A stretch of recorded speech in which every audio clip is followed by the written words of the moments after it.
Welcome to WROL broadcast. In this special Chatterbawkz edition, we're back with the notorious Doombawkz, and we're going to talk some shop today on some raid energy efficiency. Say hello, Doom.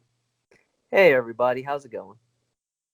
So you got really bored, and you were talking about like raid energy to me earlier. Can you kind of talk, to walk me through what you're wanting to talk about today? Sure. So I'm sure as a lot of people are realizing with this raid going on, there are a metric ton of level 130 Superboy Prime shares popping up on your list. And you might think to yourself, oh, okay, drop in energy, slap it once, retreat out, it's easy peasy, get those free points. But when you consider it, are those points free? What I want to go ahead and go over in this edition of the Chatterbox would basically be let's say, cost benefit analysis on how much a point of energy might be worth and whether or not it's even worth it to touch those Superboy Primes. And, of course, as a player, I would say you, myself, everyone in our group, basically Joker, the Owls, obviously, are all, decently high in the recent raids. Yeah, I'd say, because you guys are usually number one. I'm usually in the top 25 or so on and so forth. So this has definitely been a topic that's been on my mind because I love to strategize and plan ahead, figure out the most efficient way to do things, make sure that we can get the most points for our alliance, make things as streamlined as possible. So that's more or less what it came up with, was this analysis, I guess we'll say, that we're going to be doing here, where we'll determine what each general point of energy might be worth. And then in that regard, looking at different things like those shares, how much you should be putting into MVP, how much time you spend versus how much that thing would be worth to you. And hopefully we can help educate and give people an idea on how better to spend their resources to get the absolute most out of their raid time. Because over 4 days, it's important to pace yourself, obviously. But at the same time, it's also important to make the most of the time you do spend while you're pacing yourself. If you would agree with me, I think, right? Yeah, it's easy to burn out quick, especially on day three, where it's very tempting to try and get ahead as much as you can to like 500 mil points, so that on day four you're kind of just out of it. I know a lot of people like to stack on the 130s and like spend maybe 15 energy just to like get MVP on it. But I think that is ultimately a waste of energy, right? To even try and get MVP on the 130s if it's costing you like 15, 20 energy per run. Yes and no. There's a certain point that it becomes inefficient. I guess to begin, let's look at stuff in the idea of day one, day two, day three, day four. The general Okay. consensus, to my understanding, if I'm understanding this right, as of now you probably have a good idea of it, is that you really don't want to push all that much on day one. Nothing's really worth pushing for on day one because of the low point values. Would that be about right? Yep. Don't bother.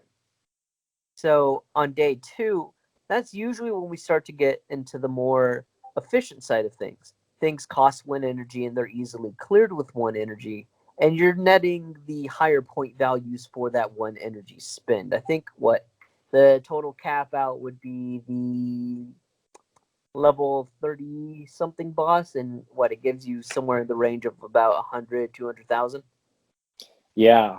Ultimately, aren't you breaking even on the first day anyway? If you like push super high and you're getting one solo energy back for the one that you spend to net those points. Well, yes and no in a way. So Okay. to generate those bosses, you're spending PvE energy. Okay. So that has to factor into the calculation that your 1-to-1 ratio isn't specifically just 1-to-1 in terms of the raid energy. Because, yes, it is a truly efficient, you technically have infinite profit by doing 1-for-1 because you're getting back what you invested, but you're gaining a benefit of the points. However, the PvE energy you need to spend in order to generate those things, or the event clearing that you need to spend to generate those things, that's going to be where you're gym cost will come from, especially on the first day. Um, and of course, they offer that pack, the raid head start and such like that, which is a ironic name because you actually do not want to use that on the first day to get a head start. That thing is much better saved for the third and fourth day. But Really? Okay. oh yes, so So consider go ahead and the walk me through following. this. Yeah. Let's say on average to spawn a boss. Of course, this will vary from person to person, but you're looking at roughly, say, 15 to 20 PVE energy per boss spawn. Sometimes it can be less, sometimes it can be more, but generally it's going to fall in that 3 range. You know what I mean? Hmm. So, in that way, you could say that one boss equals 1 raid energy plus 15 PVE energy. And Sure. of course, we can count out how much each PVE energy is worth based on the packs you can buy for said energy. So I think it's what 100 gems for 50 energy, but then as you climb up higher, I think it maxes out at what 250 energy and 30 speed force for 500, which is roughly about as efficient as you can really get given the stuff you're getting. But 120 for 240 and all that stuff. It's essentially what? Uh, 1 energy per no, 1 energy per 2 gems. That's the one, right? So Yeah. another way to look at it would be each boss spawn will cost you roughly in the area of 30 gems. Overall base cost, not assuming recharging energy and such. Plus that 1 PvE energy for whatever you're gaining in. So on the first day, you're spending the same amount, 30 gems, 1 PvE energy, to get less than half the amount of points that you're going to get the next day for the same amount of energy for the same amount of spawn time. Hmm. But that being said, you have to reach a certain break point in order to spawn those higher bosses in order to get the more efficient things. Okay. So one can look at this more in the way of a upfront investment, if you will. Like, let's say um, you wanted to buy like a Wonder Woman statue, right? Okay. Your upfront investment for that thing would be, say, I don't know, let's say something ludicrous like $4,000. Okay. So you, assuming you were a collector type, right? You would be paying that $4,000 for that collectible statue in order to gain a profit later on. You're reaching that break point of $4,000 investment in order to achieve the greater goal of, say, $8,000 to $12,000 for a mint condition thing, assuming that like your fence doesn't break when they deliver it or whatever. Yeah. Sure. Oddly specific example, but it's relatable for some folks, I'm sure. Uh-huh. Uh, so in that regard, one has to consider what is the to be most efficient, of course, what is the minimal amount of investment it would take in order to give you that break point, in order to start getting those higher pointed and higher efficiency bosses? So, on the first day, to my knowledge and to my research at least, you will generally be spending roughly in the area of about 600 to 900 gems, give or take, depending on your RNG. And at that point, the investment is reached to where the next day you should start spawning those higher bosses. Hmm. Now that would be roughly in the area of about 750 energy. 3 checks per thing, assuming you're running just the 5 energy. Final notes: you can get free green rings, of course, among other things. You should from that point be able to get those higher pointed bosses, and then from that point also be able to get that higher efficiency. So the first day is a wash. Do not use your Head Start pack on that because the $5 or $10 or however much you're investing into that Head Start pack is getting less value because you're using it to reach that break point, and until you reach that break point and everything past that break point is just wasted Right. because that's energy and stuff that you could be using to get those higher efficiency points. Okay. So in other words, practically speaking, do not waste your PvE energy to spawn a crap ton of, small solo bosses. Is that right? What I would say is that for the average player, you should not be investing more than the 500 gem pack. That is as much as you should really be putting into it. Really? Because Okay. with your natural PvE energy recharge, you'll be getting roughly in the area, assuming your max level, of course, or around that point, you'll be getting about half of that investment for free. Okay. So let's say you burn through your regular energy, right? And you wait the 5 minutes to get the perfect break point of the 130 because for some reason things are 129.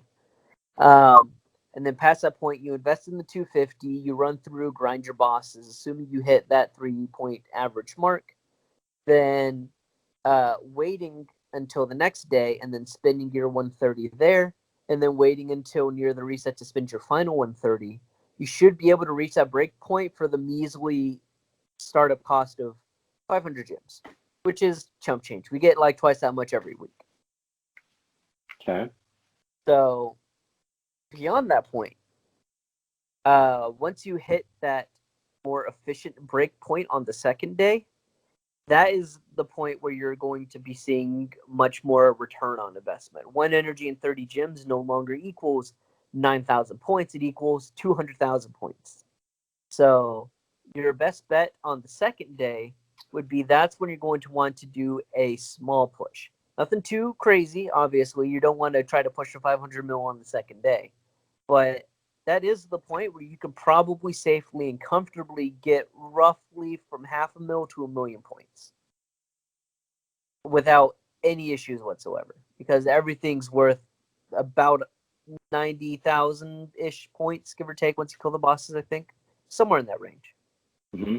Right? So Yeah. this is where the scaling comes into play. On the third day, that's when you start getting the 2 energy bosses where they give back 2 energy. Assuming you can kill those bosses with 2 energy, you're looking at in the area of 100,000s to millions of points. That is when you're going to want to use your head start pack. Because beyond that point, you don't really see any more increase in value for your energy. So on the third day, that is when you're going to want to use that big bulk of like however much energy you want to buy. I think it ends up being somewhere in the area of 2,250 energy once you buy all the packs, somewhere in that range. Yeah. That is definitely where you're going to want to focus your spend.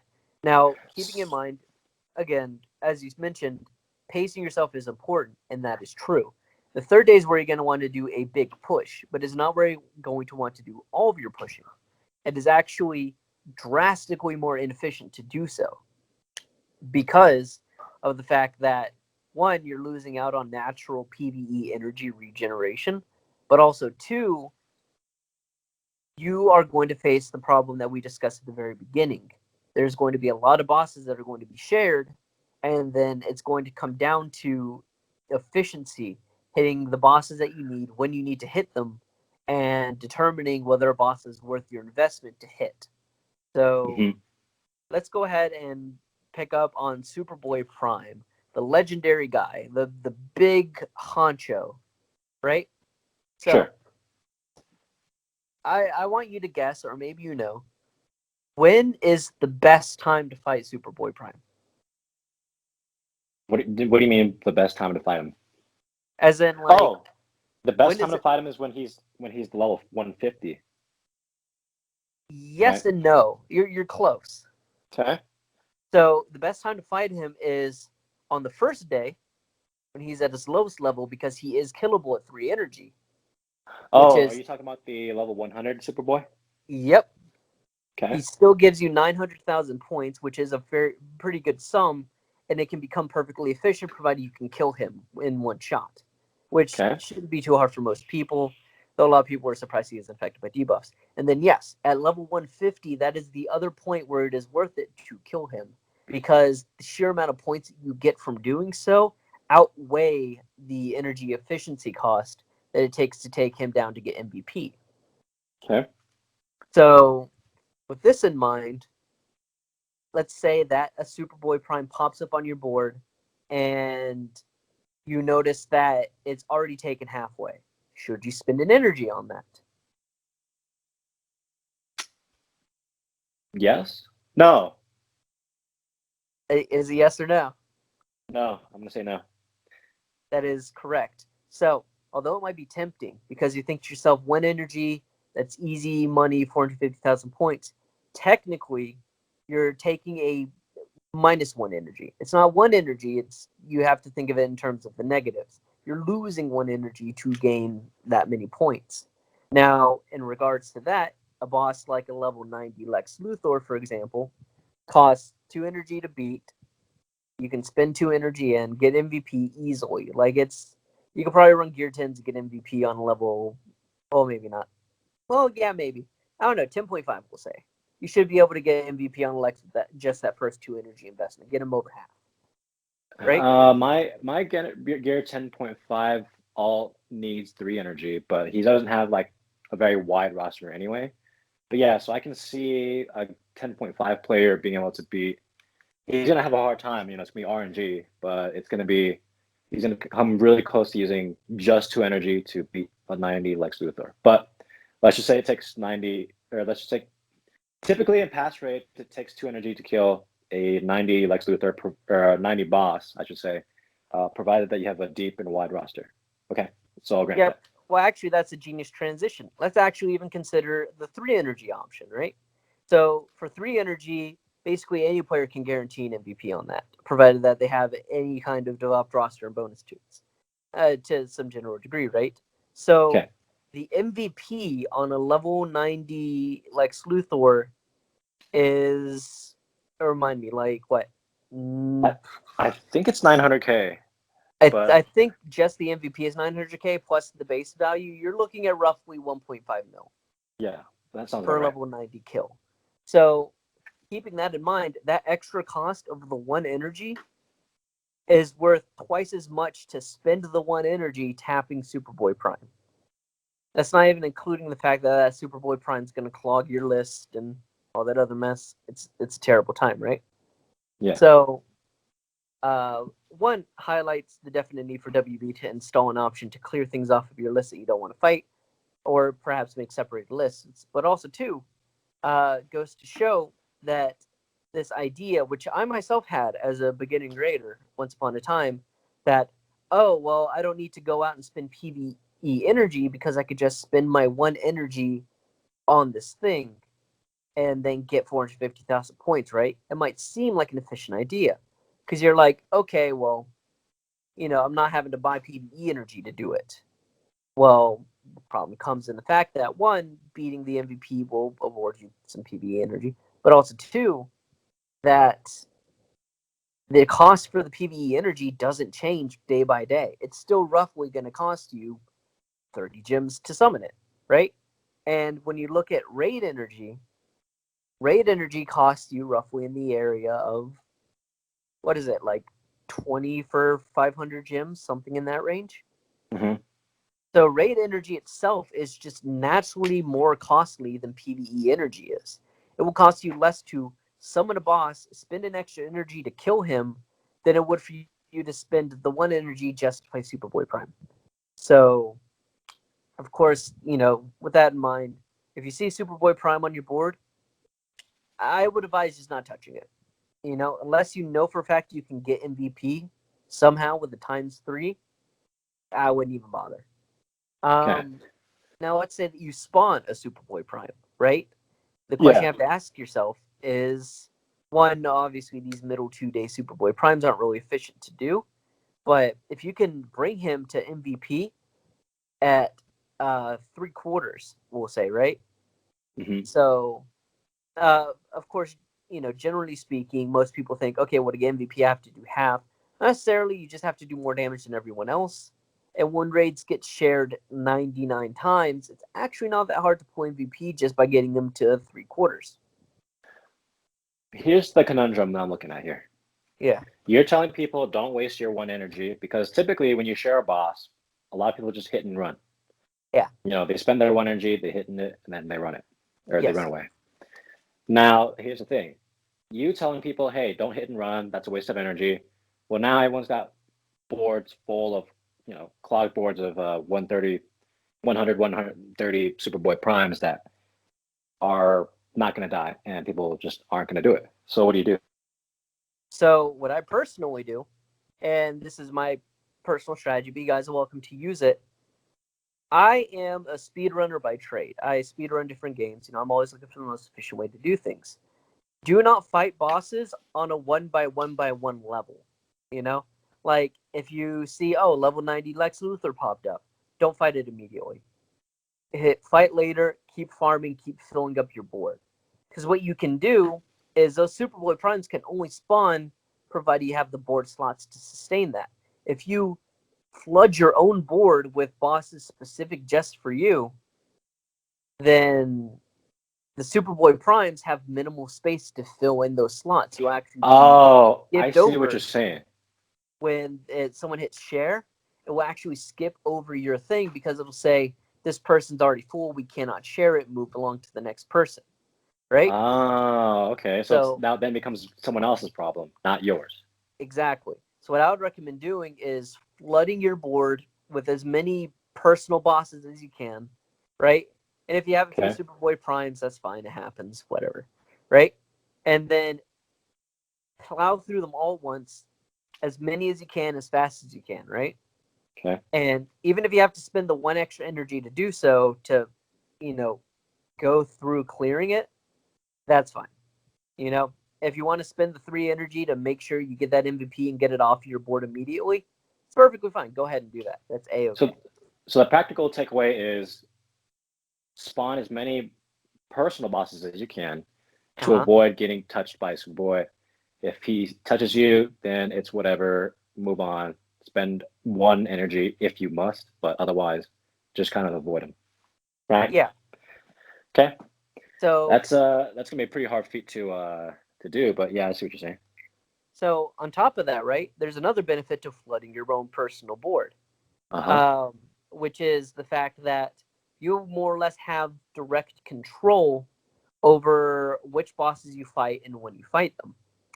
So let's say that I flood my board full of, let's say, a random mix of 58, 74, 90, right?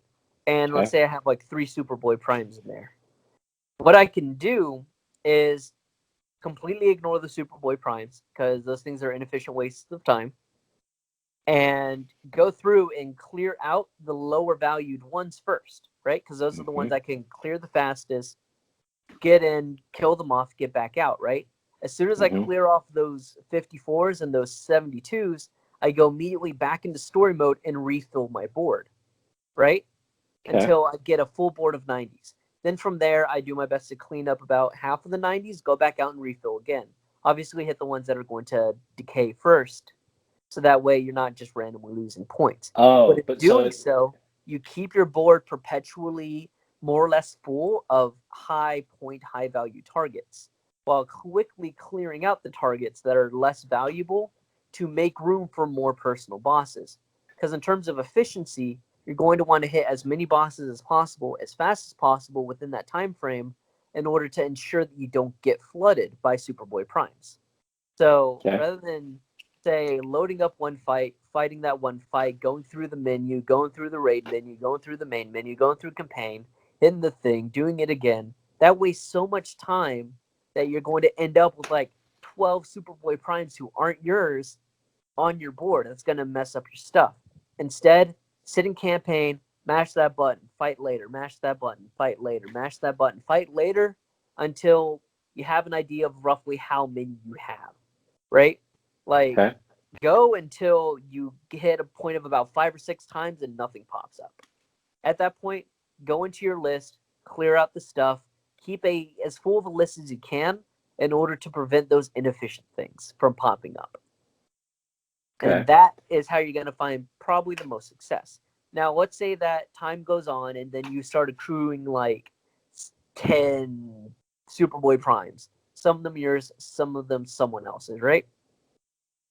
Easiest thing to do in that case, funnily enough, when they're your personal Superboy Primes, is to spend 1 energy, retreat immediately because, you still get the same amount of points whether you hit the boss or not, and then share. That will make other people who see that boss think, oh, I can get MVP on this. And everyone's going to jump on it. Trust me, Ah. this is the most tempting thing in the world to see a Superboy Prime who hasn't been touched yet. And they just chew it up. Yeah, I know. Don't take that out of context, please. But you get the point, though, right?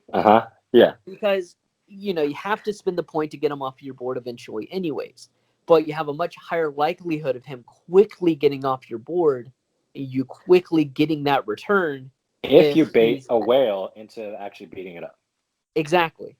So basically, you're chumming the waters for whales. Okay. So, okay. That's actually kind of devious. Isn't it? So, yeah. In addition to that, once you get to the point where it's 150s, that's where you have to make that personal choice and say, okay, is my roster developed enough to where I can punch this guy in the face and actually get the kill? If the answer is no, then just do the same thing. Just pop it on. Someone else would chew it up. You get your, poverty points and it's fine, whatever. If you can, though, do it within 6 energy or 8 energy, right? Those are the general breakpoints as a 6 to 9 energy range. If you can do it within 3 strikes, that is worth it. Anything beyond that point, 12, 15 energy, it's not worth it. And again, keep in mind, you don't have to reach half. You just have to deal the most damage to that boss. And once you share you could potentially do 49%. Yeah. Yeah, exactly. You can potentially hit, 40%, like what I've been doing, 40% on these bosses. Share it.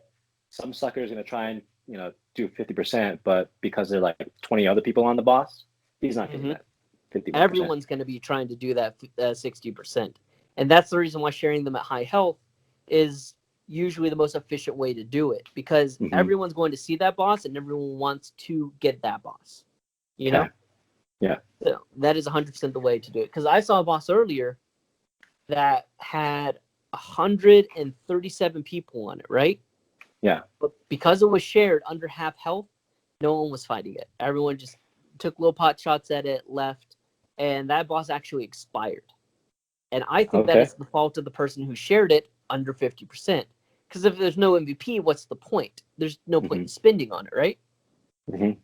But if you share it and it's at full health, then it's very unlikely the next person who attacks it is going to bring it to half in one go. Okay. So then they share it and the boss is still over half health, right? But they have already invested time into it. So they think to themselves, okay, I'll spend another 3 and get that MVP. Meanwhile, the people who see it think, oh, this boss is over 50%, I can get this MVP. So everyone's swinging into this boss at full force, and that's how you're going to clear it off. I see. It's very tempting to be greedy and be like, oh, well, I want this MVP for myself. But you have to think efficiency in these raids. Because, yeah, you get a lot of gems at the end, but when you subtract out how many gems you've spent, you got to make sure that you're getting a pretty good profit on it, right? So, me, last raid, I spent somewhere in the area of like 5,000 gems, we'll say, right?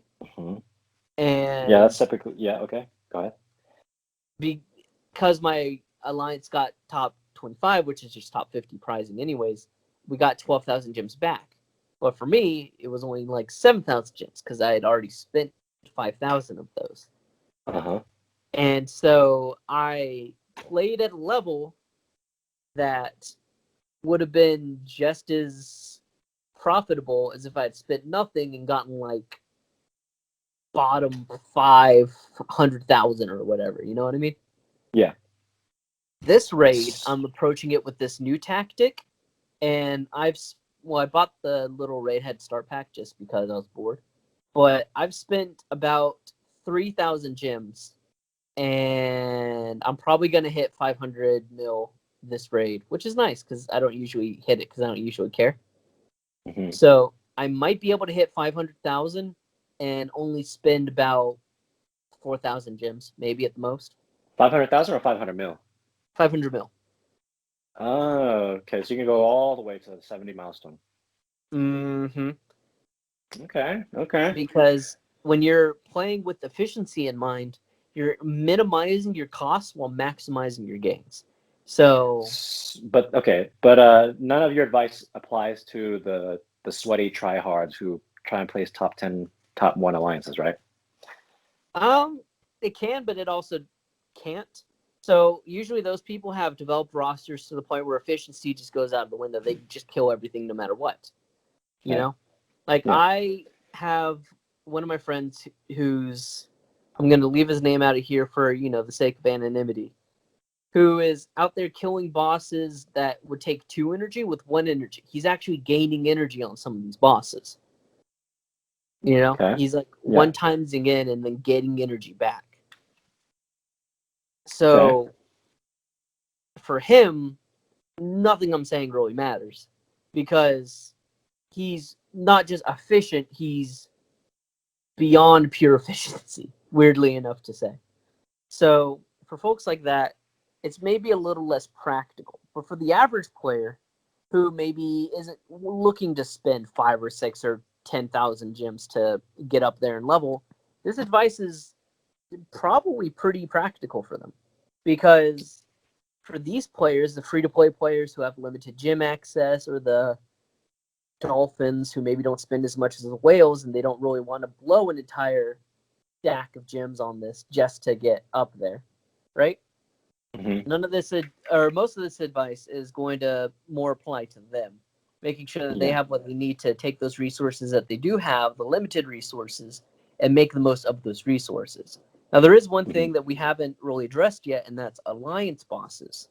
So, as most people know, when you beat an alliance boss, you get raid energy, right? Regular raid energy. And when you beat regular raid bosses, you get alliance boss energy. Uh-huh. So you would think to yourself, okay, perfect. It's a nice circular system. Everyone gets a little tit for tat, and it's all good, right? But the amount of alliance bosses that you fight and kill versus the amount of solo bosses that you fight and kill is so drastically different in terms of scale and how many you're doing of each. Mm-hmm. Well, for most people, for you owls, you're probably like, oh, okay, it's your shift, and then one guy grinds out the boss, and they're like, okay, it's your shift now, and one person grinds out the boss. But for other folks where we have to have like 3 or 4 people jump in on a boss at a time, Mm-hmm. it's a bit less efficient because you will personally kill like 15, 20 solo bosses in the time it takes you to kill 8 team bosses, Because when you're fighting solo bosses, you're not fighting the team boss, And splitting your focus, that is where the issue of... it was the thing I was saying before, basically, where pacing yourself is the important part, right? Sure. Yeah. So for those folks who have very, very, very limited resources, like we're talking, these guys aren't looking to spend a single gem on this event, but still place well, definitely look to your alliance and see if you can arrange a sort of scheduling type deal where you can make the most of those alliance bosses while your personal boss time is down. So Uh-huh. you go in, you spend your personal energy, you kill your bosses, say, okay, cool. Hey guys, I'm going to go ahead and hop in on this alliance boss real quick so I can get more raid energy, And likewise, it also comes down to the point that on the later bosses, you have to spend 2, 3 personal energy, but alliance bosses only will give you 1. So the system's not perfectly efficient, of course. But for people not looking to spend a gem, that's the way to best make the use of your time. Finish your personal bosses, and then be like, okay, I'm going to do these alliance bosses now, generate back up that energy using the alliance energy I got from my personal bosses. And then use that energy from those bosses back on your original bosses, and so on and so forth. Like me, I've got thousands of energy stockpiled from the past raids because you just can't get rid of the stuff fast enough. But for people just starting out, and for people who don't buy the energy packs, and the people who haven't had the benefit of certain aspects of this, like, oh, hey, I'm, doing this raid for 4, 5, 6, 7, 8 times and consistently placing high enough to where this efficiency is just a natural thing because my roster's that developed. For those guys, this split and how you're handling when you're doing what is going to be key to getting the most out of it. But yeah, that's pretty much the long and short of it. Now that raids have ended, I'm going to walk you through a few moments of relaxation to clear your mind and prepare you for siege. Picture yourself walking near a frozen waterfall, all alone, surrounded by nothing but nature. You stare blissfully in the other direction, with your gaze sweeping over flowers, the colors of the sun, and lapis lazuli.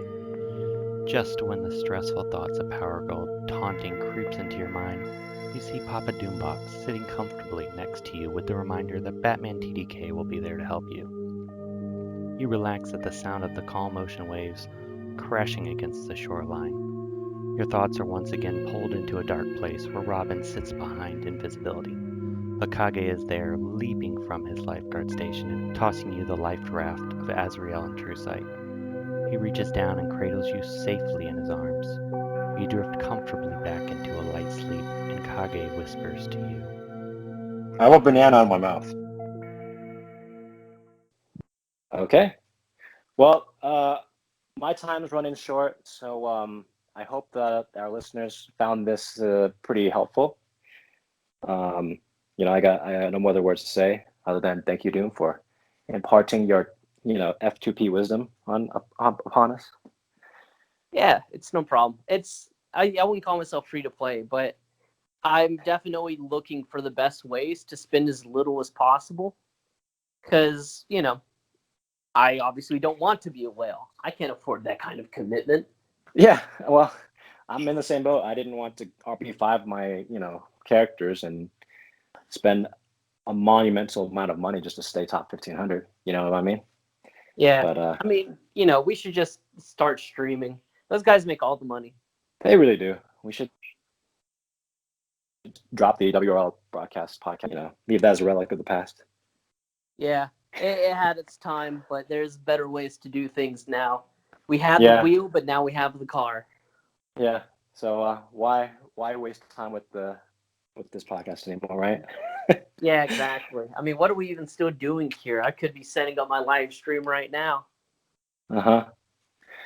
Anyway, I'm gonna talk to you later, Doom, and thanks again for the advice. Yeah, sure. All right, you guys have a good night. Yeah, bye-bye. Thank you for listening to this episode of WROL Broadcast. Please help us out by becoming a Patreon and getting access to special Patreon-only shows. Just go to patreon.com/WROL Broadcast. We also now have DC face masks at our store. Be sure to check it out. What happened to Tootie Tron? He's so meta now.